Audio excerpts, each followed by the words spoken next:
Hello. So all day yesterday, I was hearing, Behold, I do a new thing. I do a new thing. And so I looked up that verse, and it's from Isaiah 43. And it talks about how God is going to show, um, it shows how Israel is going to be saved only through God. And um, so I have an interpretation of that. I know it's going to be really contradictory to what people understand, but bear with me. So I'm just going to read this verse that the verses that were highlighted to me as I was reading this. And it says, verse 8, lead out those who have eyes but are blind, who have ears but are deaf. All the nations gather together, and the peoples assemble. Which of their gods foretold this, and proclaimed to us the former things? Let them bring in their witnesses to prove they were right, so that others may hear and say, it is true. You are my witnesses, declares the Lord, and my servant whom I have chosen, so that you may know and believe me and understand that I am he. Before me no God was formed, nor will there be any after me. I, even I, am the Lord, and apart from me there is no Savior. I have revealed and saved and proclaimed, I, and not some foreign God among you. You are my witnesses, declared the Lord, that I am God. Okay, and then down to, that was, by the way, verse 9 through 12. And then, okay, so this is interesting. Verse 14, it says, this is what the Lord says, your Redeemer, the Holy One of Israel. For your sake I will send to Babylon and bring down as fugitives all the Babylonians and the ships in which they took pride. I am the Lord, your Holy One, Israel's Creator, your King. Okay. And then it talks more about making a way through the sea, a path through mighty waters, who drew out the chariots and horses, the army, and the reinforcements together. And then, like way down here, where is it? Okay. Okay, so let me just share what I saw. I had a dream yesterday morning, and I just remember the tail end of it where I was playing with these little lizards. There were there was a female lizard and a male lizard, and it was really strange because normally like a lizard likes to run away from me whenever I try to play with them, but in my dream they like came right up and they were like coming up onto my hands. And then I was like laughing, and then I saw Jesus, and he was right on the other side of this fence, and he was laughing, and he said something to me. And then I went to the other side of the fence, and we were walking together. And then I don't remember what was said, but I remember I was hugging him so tightly, and I didn't want to let go of him. And then I saw like there was a river, or like I guess it was the ocean, but there was a big rock, and then this ship came careening around the rock, and it was starting to lose control. And then that was when Jesus began to dematerialize in my arms, and he said to me, go save them. And so I took off running after this ship. And so, yeah, I was so sad when I woke up because I was really wanting to hold on to Jesus, but he told me to go. So I think that it was referring to my role in this, and people are questioning, whether I'm hearing from God, whether I'm really hearing from God, and whether it's not some deceptive spirit or something. And I've already made a video about how to discern the spirit, and like what's the fruit of this. Like, you'll be able to see the fruit, because I promise you, if I'm in Jesus, there's going to be so much fruit. And I know it's from Jesus. I know in my heart, because I know God's heart. He said I have his heart. And And yeah, I hear him so clearly, but I know that people are not going to understand that relationship that I have with him because it's strange. It's a weird relationship. I hear him, he talks like a normal person, like we're using weird idioms that I don't understand a lot of the time. And so I can't make this stuff up, you know? It's it's just too crazy. But anyway, yeah, that. Oh, and where did it say, "Behold, behold, I do a new thing"? Um, oh, okay. So what God had told me actually is that I am okay. You know how in the Book of Revelation, okay, when it says Jesus is going to return in the clouds, and is the clouds of glory, um, what if Jesus does something really crazy and and returns in the heart of a woman? Because I feel like that's what he's done, um, and that and it sounds really weird and stupid, kind of, but so like I said, my maiden name is Kiner, and I had this like vision of Jesus roaring out as at the top of his lungs, "This is my Shekinah glory." But and he was talking about me, and I don't know, it's just so crazy.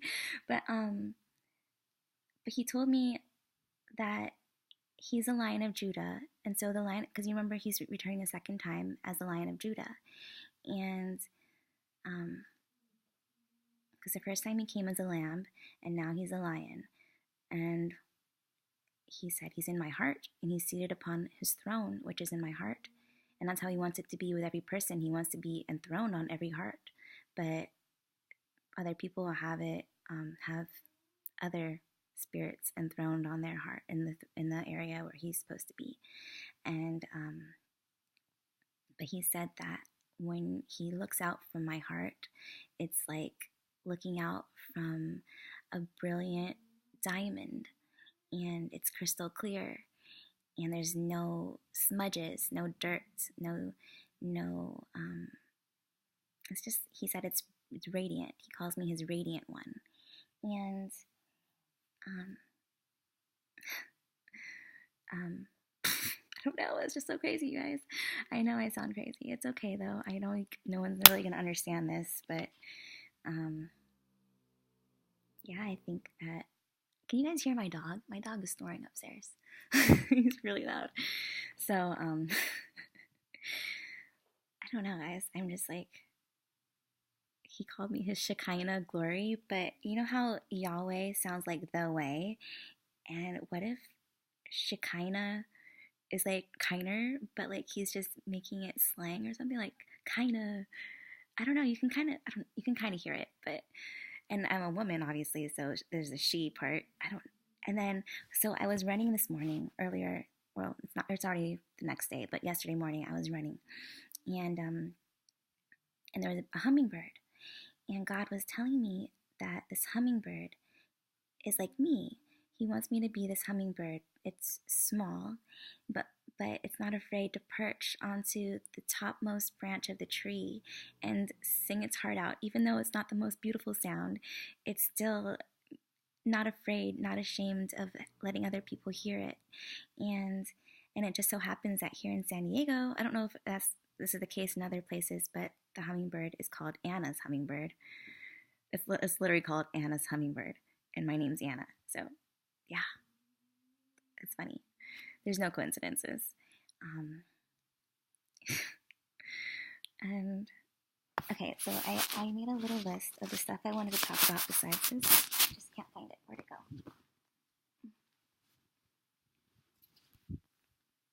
Okay. Sorry about that. So, let's see. So I think I understand about that lion vision that I had the other day. So if the Lion of Judah is in my heart, and I know that I'm gonna fall, that's how I'm gonna die, is by falling, and getting flattened as a pancake, I guess, which is what that lion looked like, was flattened as a pancake in my vision. And it was, and then the other lions came out and they were like roaring and then they turned away from there. And so I had shared with one of the commenters below that I opened the Bible and it opened up to Proverbs 28, I think it was, and it said, I was talking about, I'll link to it below because I can't remember the exact verse, but it was talking about how a corrupt ruler is like a roaring lion or a charging bear. And I've always felt like America is Mystery Babylon. And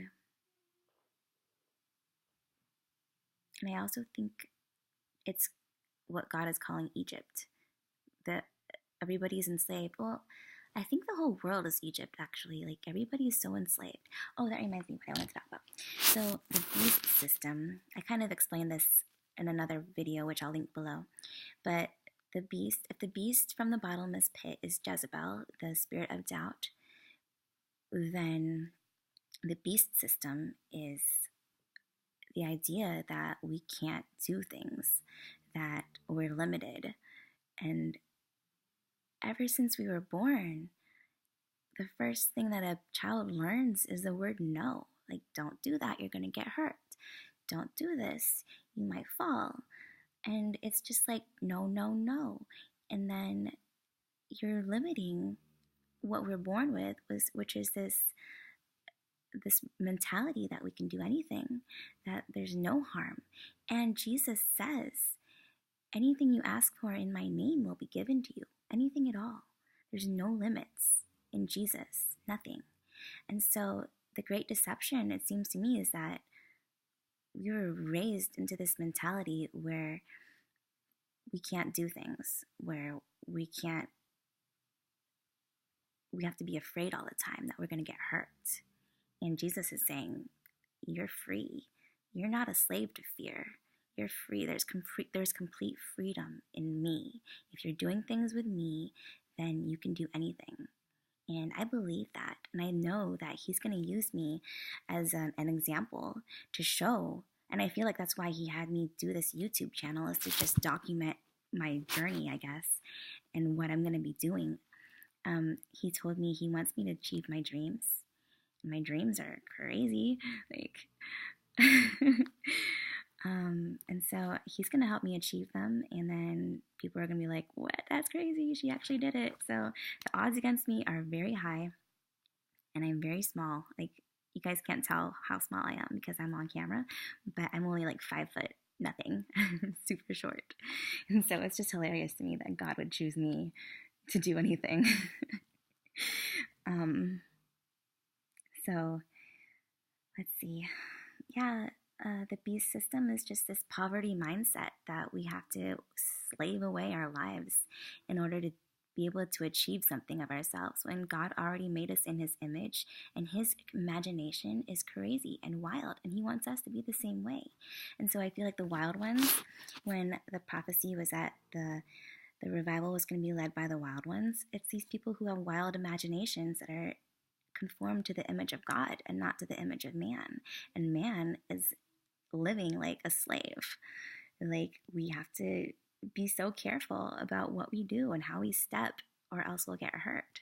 And that's a slave mentality to fear. So that's the beast right there.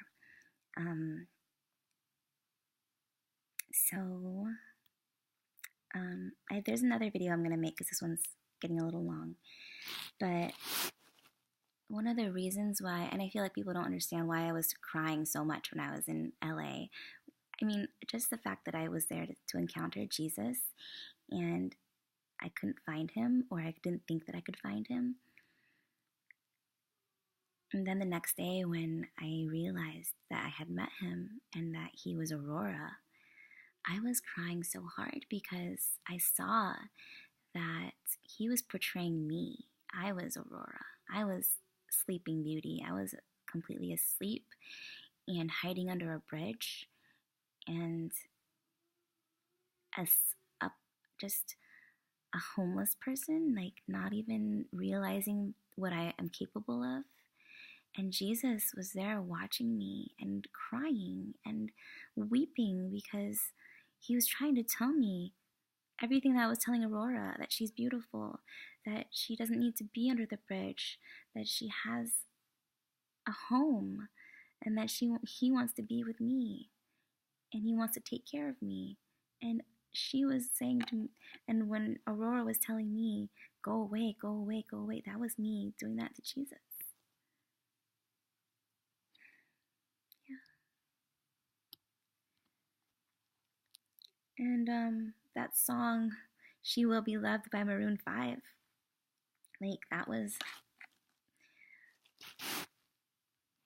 nobody knows this, but when I was 18, I was battling bulimia because I was so like, I wanted to be, skinny, and I was working at a restaurant, and I was surrounded by food all the time, and it was hard to control myself to like not be eating too much, and then I would feel guilty if I ate, and then I would throw up, and I was battling that for a year and a half until I joined the military at 19, and then God delivered me from that. But yeah, I mean, and he calls me his beauty, and he calls me his queen, and those are the first lines in that song. And it was that song, oh my gosh, that song was going through my head the entire time when I was walking home, when I was going home from LA. It was like, oh, I was just like, God, get it out of my head. Get it out of my head. Because he was the one who was trying to reach out to me, and I was the one who was always looking to something else. And I know that's just a picture of what God feels every time someone rejects him.